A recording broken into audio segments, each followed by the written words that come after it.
सभी को नमस्कार साथियों, मैं प्रशांत बौद्ध। और साथियों, आज हमारे साथ वीडियो में है निर्देश सिंह जी। सबसे पहले स्वागत है आपका। Thank you. निर्देश जी, एक बात मैं आपसे पूछना चाहता था। जैसे देश के हालात हम आज देख रहे हैं भगवान को लेकर के, आज के इस आधुनिक युग में मैं देख रहा हूं कि काफी सारा बड़ा सवाल जो है वो उठ चुका है कि भगवान है या नहीं, ईश्वर है या नहीं। तो अब इसके बारे में आप क्या कहना चाहेंगे कि कौन से लोग ऐसे हैं जो ये मानते हैं कि भगवान नहीं है, ईश्वर नहीं है? देखिए, मैं दो लोगों को ऐसा समझती हूँ कि दो लोग पूरी तरीके से जानते हैं कि ईश्वर नहीं है और कहीं नहीं है। पहला तो अम्बेडकरवादी और दूसरा ब्राह्मण यानी मनुपुत्र, वो जानता है क्योंकि मनु ने ही ईश्वर की रचना करी। ईश्वर उन्होंने आविष्कार किया है, उन्होंने जनरेट किया है, ईश्वर था नहीं। इसलिए ब्राह्मण जानता है कि ईश्वर नहीं है, कि वो हमारे दादा परदादाओं ने जनरेट किया है। और अम्बेडकरवादी इसलिए जानता है कि अम्बेडकरवाद का जो विचारधारा का जो जनक एक महापुरुष रहा, डॉक्टर बी.आर. अम्बेडकर इस देश के अंदर, उसने इनके वेद पुराण खंगाल कर ये देख लिया कि ईश्वर की गणना इन्होंने कैसे की है। एक होशियारी चालाकी शैतान दिमाग के तहत इन्होंने इसको गढ़ा है, ना कि ऐसी कोई शक्ति यहाँ पर थी। तो ये दो देश के अंदर विचारधारा हैं, दो लोग हैं, पहला अम्बेडकरवादी और दूसरा ब्राह्मण। दोनों जानते हैं कि ईश्वर कोई दुनिया में है नहीं, लेकिन दोनों में एक बड़ा अंतर है। ये मान लीजिए अम्बेडकरवादी है और ये ब्राह्मण है। अम्बेडकरवादी चाहता है कि आडंबर, पाखंड और अंधविश्वास लोगों के दिमाग से छट जाए, लोग इंसान बन जाए, लोग अच्छे बन जाए, देश खुशहाल हो जाए। लेकिन ब्राह्मण चाहता है कि लोग आडंबर से बाहर ना निकले, इसी में उलझा रहे। इसके साथ ही वह अपने जीवन को काटता रहे और अपने बच्चों को भी गुलामी ट्रांसफर करके जाए। मतलब मानसिक रूप से जो उसने सोच लिया ईश्वर और भाग्य का, वो मानता रहे, उसकी मिथ्या, उसका भ्रम बना रहे। वो इस भ्रम को बना के रखना चाहता है, जिसको ब्राह्मण कहते हैं। ये उस भ्रम को तोड़ना चाहता है, जिसको अम्बेडकरवादी कहते हैं। अब दोनों का ये पहला अंतर हो गया। दूसरा, अम्बेडकरवादी को कोई भी लालच नहीं है लोगों को भ्रम से निकालने के लिए, तब भी वो निकाल रहा है। अच्छा, उसको कोई लालच नहीं है। अगर एक अम्बेडकरवादी हो चुका है तो उसने अपने घर से आडंबर छोड़ दिया, अपने बच्चों से छोड़ दिया, अपने रिश्तेदारों को छोड़ दिया, और उसने अगर अम्बेडकरवाद को ठीक से पढ़ लिया तो वो चाहेगा कि पूरा देश छोड़ दे, पूरा देश अच्छा बन जाए, जो चीज मैंने अच्छी जानी वो सब अच्छा जाने। मान लो आपने कोई अच्छा स्वाद चखा घर में, कोई नया फल है या कोई नया भोजन है और उसका आपने रस लिया, उसको आपने टेस्ट किया, तो आपका मन क्या करेगा? जिसको आप प्यार करते होंगे सबसे ज्यादा, पहले उसका ध्यान आएगा, उसको भी खाना चाहिए था, है ना, या उसके लिए थोड़ा रखोगे। क्या करेंगे यार कि मैं अपनी माँ को देता, अगर माँ होती तो वो भी खाती, बहन होती तो वो भी खाती, फिर उसके आगे और बचता तो कह यार वो भी खा लेता। बिल्कुल यही होता है ना। तो ये विचारधारा जो उसको जान लेता है, जो उसको चख लेता है, वो ये चाहता है यार ये अच्छी चीज मैंने जानी है। और अम्बेडकरवादी का यही एक सबसे बड़ी पहचान है। जानने के बाद वो ये कहता है यार ये मैंने चखा, इससे मेरे जीवन में इतना अच्छा हुआ, दूसरे के जीवन में भी अच्छा हो जाए। तो वो क्या करेगा? दूसरों को आडंबर से बाहर निकालने के लिए प्रयास करने लगेगा, झटपटाने लगेगा, बेचैन हो जाएगा, बिना संसाधनों के भी लग जाएगा, अपना कम खाएगा लेकिन दूसरों के लिए वो बचा कर रखेगा। उसकी ये होती है झटपटाहट। अब ये दूसरी तरफ आप देखेंगे ब्राह्मण, इसकी झटपटाहट किस में रहती है? कि लोग आडंबर से बाहर ना निकल जाए, वो डरा रहता है कि आडंबर में फंसे रहें। और आडंबर में फंसे रहने पर इसको एक बड़ा फायदा है, इसे कभी लेबर चौक पर मजदूरी के लिए खड़ा नहीं होना पड़ता। बिल्कुल। कभी देखा है आपने लेबर चौक पर कोई ब्राह्मण? चलिए हम सर्वे कर लेंगे, तो कल से हम सर्वे कर लेते हैं कितने चौक पर चलते हैं। हम 20-50 चौक पर चलते हैं अलग अलग शहरों के, और हम चल के सर्वे करते हैं कि भैया कौन जात हो, कि भैया कौन जात हो। देखना, एक ब्राह्मण ढूंढ के अगर हम ले आए तो मैं मान जाऊंगी कि लेबर चौक पर ब्राह्मण पाया जाता है। बिल्कुल। क्या तुमने कभी अपने घर मकान दुकान बनवाए कभी देखा है कि मजदूरी करता हो कोई ब्राह्मण आया हो? हैं? लेकिन ठाकुर देखा होगा, ठाकुर होते हैं। मेरे घर में खुद मुलाकात कर मैंने मकान बनवाया तो वो ठाकुर थे। बिल्कुल। पेंटिंग करने वाला ठाकुर था, राजमिस्त्री ठाकुर था। हाँ, वो सारे लोग होते हैं जिनको इन्होंने ये कहा कि तुम तो बड़े, इनको पीटो छोटे वालों को। तो ये ब्राह्मण की ट्रिक है, ये चाहता है कि लोग आडंबर में उलझे रहें, और आडंबर में उलझाने के लिए सबसे सस्ता जो शिकार मिलती है, महिलाएं मिलती हैं। उससे उसके दो काम होते हैं। महिला शिकार होगी तो समझ लो अब बच्चे को वो अपने आप शिकार कर लेगी, कर देगी। बिल्कुल है, आराम से। ये वो परजीवी हैं। आपने परजीवी एक वो बेल देखी होगी, अमर बेल, जो पीले रंग की हो जाती है, पेड़ पर डाल देते, सूखी डालोगे तो वो हरी हो जाती है। बिल्कुल, परपोशी। वो अपना भोजन स्वयं नहीं बनाती, उसकी कोई जड़ें नहीं होती, किसी भी पेड़ पर पड़ती है और पेड़ को पूरा घेर लेती है और ऐसे दिखा दी मैं कितनी मेहनती हूँ, मैं चारों ओर तुझे घेर के बैठी हूँ, हाँ। और मेरी वजह से तेरी सुरक्षा हो रही है, हाँ। अगर मैं नहीं होंगी तो तुझे तो कोई भी खा जाएगा, हाँ, बिल्कुल, तुझे तो नष्ट कर देगी, तुझे तो ये जला देगी गर्म धूप। लेकिन सच्चाई क्या होती है, वो सच्चाई नहीं बताती हाँ। कि मैं तो तेरा ही भोजन ग्रहण कर रही हूँ, तेरा ही भोजन मैं खा रही हूँ, हाँ, तुझे मेरे लिए ज्यादा मेहनत करनी पड़ रही है। तो ये ब्राह्मण की ट्रिक है, इसलिए वो आडंबर से निकालना नहीं चाहता, क्योंकि उसका इसमें फायदा है। और अम्बेडकरवादी का कोई फायदा नहीं है, ना तो उसका ये फायदा कि वो उसमें फंसा रहे, तब भी उसका कोई फायदा नहीं, क्योंकि उसने अपना जीवन ठीक कर लिया। तो आप कौन सी कैटेगरी में आते हैं? देखिए, मेरी कैटेगरी तो लोगों को खुद पता है, मैं अपनी कैटेगरी का टैग लगाकर अपने मुंह से नहीं बता सकती। मैं एक स्वतंत्र इंसान हूँ और भारत की आजाद नागरिक हूँ। अगर भारत का संविधान अभिव्यक्ति की आजादी इस ब्राह्मण को देता है तो मुझे अम्बेडकरवादी को भी देता है। बिल्कुल। अगर इस ब्राह्मण में करोड़ों लोगों की भावनाएं कुचलने के बाद भी ये कहने की क्षमता है कि मेरी भावना आहत हो गई, तो मेरे अंदर और मुझे भी ये कहने का हक है, जो दूसरों की भावनाओं की कदम कदम पर कदर करती है उसकी भी भावनाएं, और वो भी संविधान के इस अधिकार में आती है कि मेरी भावनाएं तुम्हारे इस कुचलन से आहत होती हैं। बिल्कुल। तुमने पत्थर समझकर करोड़ों लोगों की भावनाएं आडंबर में उलझा कर रखी और आज भी उलझाने के लिए चले हुए हो और आज भी लगातार प्रयासरत हो।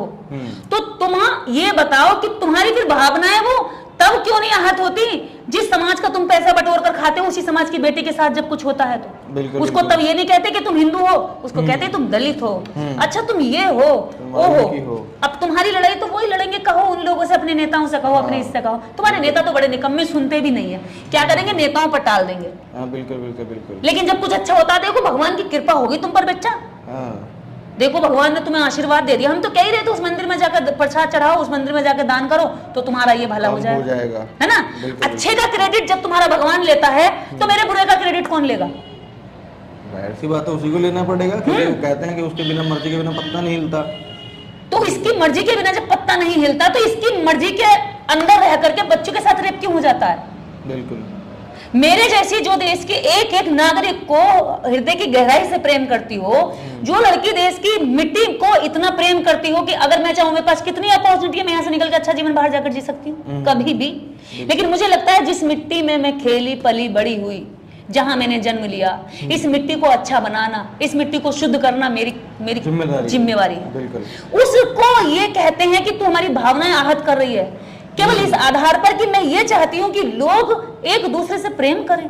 अच्छा, इसमें एक चीज और है कि भावनाएं और आस्था को ठेस पहुंचने वाली जो एक वो है कैटेगरी है, ये धार्मिकों के लिए है। बस जो शिक्षित लोग हैं, जो कुछ पढ़ लिख चुके हैं, समाज में घूम करके देख चुके हैं और बहुत लंबे समय की प्रताड़ना को झेल करके आज अपने आप को परिवर्तित कर चुके हैं, जब एक शिक्षित व्यक्ति एक वैज्ञानिक विचारधारा का व्यक्ति जब ये देखता है कि कोई एक व्यक्ति एक पत्थर की मूर्ति को बना रहा है, एक अगला आदमी आया, उसको खरीदा, उससे पैसे दे करके 200-500 रुपए, 500 रुपए की मूर्ति उसने खरीदी, घर में लगाई, और वही आदमी उससे जा करके 50 लाख रुपए मांग रहा है कि मेरे को 5 लाख दे दे, 50 लाख दे दे। तो जब एक पढ़ा लिखा व्यक्ति इस चीज को देखता है, वो इसके बारे में बोलता है, तो वो बोल इसीलिए रहा है क्योंकि उसकी शिक्षा की भी भावनाएं आहत हो रही हैं, उसके लॉजिक की भावना याद हो रही है, भाई विज्ञान की भावना याद हो रही है कि भाई कोई लॉजिक नहीं, कुछ तर्क नहीं। अरे एक मजदूर ने मिट्टी से मूर्ति बनाई है और तुम अपने घर में ला करके उससे 5 लाख रुपए मांग रहे हो, 500 की खरीद के 5 लाख, इतना मोट, मतलब बिजनेस का भी तुमने सत्यानाश मार दिया, है ना। तो ये उस टाइम पे भी तो फिर उनकी भावनाएं याद होती हैं। उनको समझना चाहिए ना, जब मूर्ति अगर पैसा दे तो बेचता क्यों? हाँ, बेचने वाला क्यों बेचता भाई, वो बना करके रखे, लेता वही होता है सबसे बड़ा। अगर धार्मिकों की भावनाएं आहत होती हैं तो भाई जो शिक्षित व्यक्ति लोग हैं और जो लॉजिक और तर्क को देख करके आगे अपने जीवन में बढ़ते हैं, और जब वो ये कर्मकांड और फालतू की चीजें देखते हैं, उनकी भावनाएं भी आहत होती हैं और इसीलिए वो बोलते हैं, और बोलना भी चाहिए। आपको मानना है तो मत मानो, नहीं मानो तुम, क्योंकि जैसे अब होता है ना, जैसे हम सवाल करते हैं तो ये लोग क्या कहते हैं, कथावाचक लोग, अरे हम क्या तुम्हारे घर पर जा रहे हैं बुलाने, ब्राह्मण जब लोग ये वो करते हैं, गली मोहल्ले में हवन कुंड करते हैं, अरे हम तो तुम्हारे घर जा रहे, तुम खुद ही तो आ रहे। अच्छा ठीक है, हम खुद आ रहे हैं, क्यों? हमारी पुरानी मिस्टेक्स हैं, पुरानी गलतियां हैं, पुराने हमारे जो भी चीजें हैं वो है। लेकिन अब हम जब वीडियो बना रहे हैं, जब हम तुम्हारे सामने बोल रहे हैं, हम साक्ष्य रख रहे हैं, लॉजिक रख रहे हैं, तो तुम क्यों मना कर रहे हो हमको? अरे क्यों आ रहे हो रास्ते में? तुम हमारी वीडियो पे क्यों आ रहे हो? सही बात है। हमने तुमको बुलाया था क्या कि आकर के हमारा वीडियो देखो और हमें बताओ क्या सही क्या गलत है? तो उसको नोटिस दिया था क्या हमने? क्यों आ रहा है? क्यों ऐसे मजा आता है यहाँ पे आके? अरे नहीं देखना तो अलग अलग चैनल पे जा रहे, तू बाबा को देख अपने, उसका चाटते रहे, जो करना है तेरे को, चरण दबाने, उनका मैल पीना है पैरों का, जो करना करता रहे। तो हमारी वीडियो पे आके क्यों विश्लेषण दे रहा है? एक चीज और मैं आपके माध्यम से बता दूं, चैनल पर ये कहते हैं भावना हाथ हो गई। संविधान का आर्टिकल 51 AH कहता है कि देश के नागरिकों को विज्ञान, तर्क और इस देश की एकता पर काम करना चाहिए। बिल्कुल। साइंस पर काम करना चाहिए, इसको प्रोत्साहित करना चाहिए। तो ये जिस भावना की बात करते हैं वो एकदम ढकोसला ड्रामा और दिखावा है, केवल इसलिए कि इन्हें पता है कि आर्टिकल का ये अनुच्छेद भावना के साथ चलते चलते इन लोगों को फंसा सकता है। वो सिर्फ फंसाने के लिए इस्तेमाल करते हैं। वो जानते हैं कि उनकी आमना भावना कुछ नहीं है, बिल्कुल कोई आमना भावना नहीं है उनकी, ना किसी को न्याय दिलाने की। कभी आज तक देखा हो न्याय की लड़ाई में किसी सड़कों पे नहीं उतरते वो, लेकिन अत्याचारियों के साथ भले खड़े हो जाएंगे। तो उनके पास ना तो कोई भावना है, ना उनके पास, मैंने कहा ना, अमरबेल होती है, अमरबेल की कोई जड़ नहीं होती है। जिस दिन पेड़ उतार कर फेंकेगा ये गिर जाएंगे, जिस दिन बहुजन समाज इनको उतार के फेंकेगा ये जमीन पर आ जाएंगे। तो इसीलिए कि उसके ऊपर बने रहना चाहते हैं, उसको बताते हैं कि अगर हम नहीं हुए तो तुम्हारा कितना बुरा हो जाएगा, हम ही हैं जो तुम्हें जीवन में सब कुछ सुख दे रहे हैं। अब मेरे से कितने लोग फोन करके कहते हैं कि जब तुम मरोगी या तुम्हारे घर में कोई मरेगा तो पंडित को मत बुलाना। उसको पता नहीं है कि मेरे घर में तो पिछली 2 पीढ़ियों से पंडित नहीं आ रहे हैं। मेरे घर में अभी रिसेंटली एक्सीडेंट हुआ है, किसी तरह का कर्मकांड नहीं हुआ। तो ये कहते हैं, अब देखो कमजोर दिमाग का आदमी को तो वो सोचेगा यार पंडित को नहीं बुलाएंगे तो इसकी आत्मा भटकेगी। बिल्कुल है। अरे आत्माएं जब इस देश के अंदर केवल ऐसी 37 करोड़ देश की आबादी थी और आज 130 करोड़ देश की आबादी, 140 करोड़, तो ये बाकी आत्माएं कहां से आ गई? फिर तो 37 करोड़ ही रहने चाहिए तो लोग देश में, बिल्कुल, क्योंकि उनकी आत्मा है मर रही है, जन्म ले रही है, मर रही है, जन्म ले रही है, पुनर्जन्म हो रहा है, पुनर्जन्म हो रहा है। तो ये आत्मा का खेल इन्होंने इसलिए रचा ताकि आप इसमें फंसे रहो। तो इसलिए ये कहते हैं कि अगर तुम्हारे यहाँ कोई मरेगा तो हमें मत बुलाना, अगर तुम्हारी शादी होगी तो हमें मत बुलाना। अरे तुम यहाँ को तो शादी नहीं होगी क्या? क्या दुनिया के और भी 180 देश हैं, क्या उनमें शादियां नहीं होती हैं? बिल्कुल होती हैं।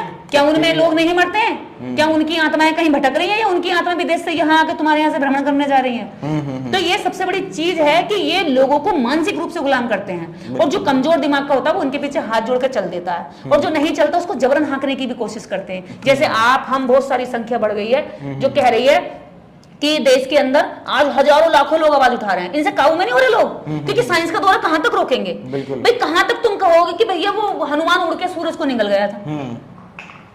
जो मिलियन बिलियन दूरी पर सूरज है, जिसकी पृथ्वी से भी कई गुना आकार का बड़ा है, उसको एक बंदर ने जाके मुंह में ले लिया। यार बतासा था, गोलगप्पा था जो खा गया वो है। लेकिन लोग कह रहे हैं कैसे निकल सकता है? छोटे छोटे बच्चे भी सवाल कर रहे हैं, क्योंकि साइंस की किताब तो सर ये पढ़ा रही है कि ये ग्रह हैं, ये घूमते हैं, और इस पृथ्वी से बाहर निकल के कैसे गए। आज अगर सैटेलाइट भी जाती है तो उसके लिए भी करोड़ों करोड़ खर्च करते हैं साइंटिस्ट, पहले उसके लिए पैरा प्रबंध करते हैं। अब देश के अंदर करोड़ों लोग जाग रहे हैं, इनसे ये अपने आडंबर को चला करके चाहते हैं कि करोड़ों लोगों को इनको मतलब अपनी जो इनकी बकैती है, बकलोल है, जो गाल गपोड़ बजाए हैं इन्होंने इन धर्म शास्त्रों में, इनके आधार पर लोगों को उलझा कर रखे हैं। लोग अब इन्हें भी पढ़ने लगे। जब तक इन्हें नहीं पढ़े थे तब तक लगता था कि ये बहुत शक्तिशाली ग्रंथ है, इनमें कोई शक्ति भरी हुई है। लेकिन जब इन्हें पढ़ा तो इन्हें लगा कि इनमें कुछ नहीं भरा हुआ, इनमें तो मतलब इन्होंने सिर्फ अपने लिए एक अच्छी व्यवस्था कर रखी है कुर्सी की कि भैया खाओगे तुम्हें चाहे कमाए कोई भी। तो आज देश के अंदर लाखों करोड़ लोग जाग रहे हैं, और इसी पर मेरा एक नारा है, 100 में 97 शोषित और 97 ने ललकारा है, धन धरती और राजपाट में 97 हक हमारा है। ये लड़ाई देश के अंदर चलेगी और तीसरी आजादी का यही सार है। बिल्कुल। अब लोग ज्यादा दिन गुलामी में नहीं रहेंगे, और इस गुलामी को लोग उतार कर फेंक देंगे। मैं मानती हूँ इस गुलामी में कोई किसी तरह की हिंसा भी नहीं होगी। आप आडंबर छोड़ दीजिए, कितना सरल है। आप मंदिर मत जाइए, आप यहाँ से यहाँ की दूरी तय मत करिए, बात खत्म हो जाएगी। किसी से लड़ना ही नहीं है, किसी को मारना नहीं है, किसी को हराना नहीं है, हराना नहीं है। एक्चुअल जो अम्बेडकरवाद की विचारधारा है या जो आपने बताया सारी चीजें, इसमें किसी को हरा करके जीत नहीं होगी, नहीं है। साथ में लेकर के जीत होने वाली बात है। हम 97 की बात कर रहे हैं, केवल 3% लोगों ने इस देश के अंदर लोगों का दिमाग को बंद किया, लोगों को गुमराह किया, लोगों के हक हकूक को खाया, लोगों में बंटवारा कर दिया। हम तो उन सब 97 की लड़ाई लड़ रहे हैं। यहाँ हम किसी एक जाति की लड़ाई नहीं लड़ रहे, एक समुदाय की लड़ाई नहीं लड़ रहे। इस देश के 97% जनसंख्या की ये लड़ाई है। और ये लड़ाई में ये सबसे पहली लड़ाई, सबसे पहली जीत यही है कि ये आडंबर को छोड़ करके अपने अधिकारों को जाने। बिल्कुल बिल्कुल। देश के अंदर जिस दिन ये आडंबर की लड़ाई खत्म हो जाएगी, उस दिन इस देश के अंदर सबको न्याय मिलेगा, सबको सम्मान मिलेगा, सबको अधिकार मिलेंगे, रोजी रोटी कपड़ा मकान यह सब होगा। किसी 4 लोगों की पूंजीपतियों की जेबों में भरा नहीं होगा सारा पैसा। जो करोड़ों की संख्या तो भूखी मर रही है, और एशिया का सबसे अमीर आदमी भारत में पाया जाता है। तो धर्म के चलते तो तुम उन्हें धर्म में उलझा रहे हो, और उनका टैक्स लेकर के चोरी करके कोई और जा रहा है। तो यही है कि आज देश के अंदर फिर वही बात कि 100 में 97 शोषित, और शोषित ने ललकारा है धनदर्ती और राजपाट में 97 हक हमारा है। जय भीम। बहुत अच्छी बात जो है निर्देश जी ने बोली है, और यही बात है कि कहीं ना कहीं जो 97% लोग हैं देश के, जो एक्चुअल में संघर्ष करने में लगे हुए हैं, अब उन लोगों की चेतनाएं जो है जाग रही हैं धीरे धीरे, वो समझ रहे हैं, पढ़ रहे हैं, और उनके दिमाग में सवाल खड़े हो रहे हैं कि भाई यार ये जो हम करते आ रहे हैं ये है भी वास्तव में या एक कल्पना ही है। कल्पना है। और अच्छी बात है, होते रहना चाहिए। और अगर आप लोग चाहते हैं कि ये और फैले तो इस वीडियो को ज्यादा ज्यादा शेयर कीजिएगा। मैं प्रशांत बहुत मिलता हूं आपसे अगली वीडियो में, तब तक के लिए बहुत बहुत शुक्रिया, धन्यवाद।